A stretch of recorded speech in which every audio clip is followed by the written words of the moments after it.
Hola, buen día. En el anterior video platiqué de la estrategia que tiene Agrobacterium para transformar células vegetales. Y en este video te platicaré cómo adecuamos la estrategia que tiene Agrobacterium para generar plantas genéticamente modificadas en el laboratorio. Lo primero que tenemos que hacer es curar o desarmar Agrobacterium tumefaciens. En otras palabras, le tenemos que quitar la capacidad de producir tumores y opinas. Y también necesitamos modificar el plásmido original TI. O en otras palabras, necesitamos construir un vector binario. Este es un diagrama con lo mínimo que debe de tener un vector binario. Debe de tener su tDNA, pero en vez de tener los genes de biosíntesis de fitohormonas y de opinas, en este tDNA pondremos los transgenes que yo quiero expresar en plantas. Debemos mantener el origen de replicación para que Agrobacterium lo mantenga cada vez que se divida. Y como para modificar el tDNA necesito de varios intermediarios, necesito pues utilizar Escherichia coli para manejar esos intermediarios. Entonces necesito un origen de replicación compatible en Escherichia coli, que el vector original o el plásmido original no tiene.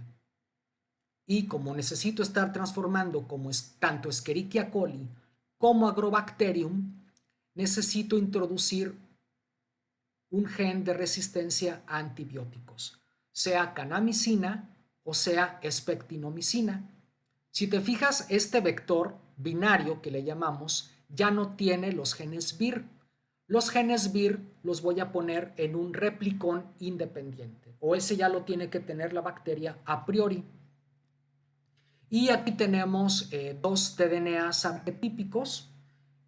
Este primero yo lo emplearía para optimizar un método de transformación y este ya para alguna aplicación biotecnológica o para responder alguna pregunta biológica de interés.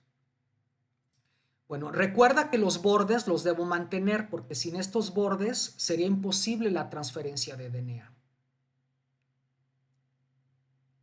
Debo tener un gen de resistencia al antibiótico canamicina o de resistencia a los herbicidas higromicina o basta, que me permitan ir identificando los eventos positivos de transformación. Y es común que yo utilice genes reporteros, es decir, genes que codifican para una proteína que hace algo vistoso y que yo pueda detectar fácilmente en una transgénica y que no tenga, que sea un atributo que no tenga una planta no transformada. Es común que en este caso yo utilice promotores constitutivos, es decir, promotores que todo el tiempo estén transcribiendo independientemente del tejido y la etapa del desarrollo. Este otro arreglo en el tDNA yo lo utilizaría para expresar un transgen de interés, por ejemplo, para conferir resistencia a algún fitopatógeno, a estrés abiótico, para aprovechar mejor los nutrientes del suelo, etc. Y en este caso podría utilizar un promotor constitutivo, pero también lo puedo sustituir por un promotor inducible, es decir, que solamente promueva la transcripción en alguna circunstancia específica o en algún tejido en particular. Pero lo que sí ha sido históricamente recomendado es el empleo de algún marcador de selección, como en el caso de estos vectores, canamicina, higromicina o basta. Y aunque los vectores binarios pues no deben de producir tumores, no quiere decir que la información que originalmente ahí está codificada no la podemos utilizar. Por ejemplo, el gen de nopalina sintasa, que es activo en esos tumores ya pues transformados por Agrobacterium, pues lo podemos utilizar. Lo que hago es quitar el marco de lectura, pero el promotor y el terminador los puedo utilizar para guiar la expresión de lo que yo quiera, ¿no? Entonces yo puedo tener un gen de interés y lo fusiono al promotor NOS y le pongo el terminador NOS en el 3', ¿no? Bueno, le pongo corte y confección molecular porque históricamente lo que hemos hecho es cortar estos DNAs con enzimas de restricción y ligarlos con T4, ¿no? La ligasa del fago T4. Pero si de promotores constitutivos se trata, el promotor constitutivo por excelencia en las plantas transgénicas es el promotor 35S del virus del mosaico de la coliflor. Aquí tenemos una representación gráfica de este promotor, la versión de 343 pares de bases. Los primeros 46 nucleótidos son el promotor mínimo que tiene el famoso elemento tata. El menos 90 o core es suficiente para conferir expresión en raíz y ya el resto, que aquí comparto la secuencia, se requiere para la expresión en hojas. Y todo junto funciona de manera cooperativa para guiar lo que yo quiera en todo momento, en cualquier circunstancia y en todos los tejidos.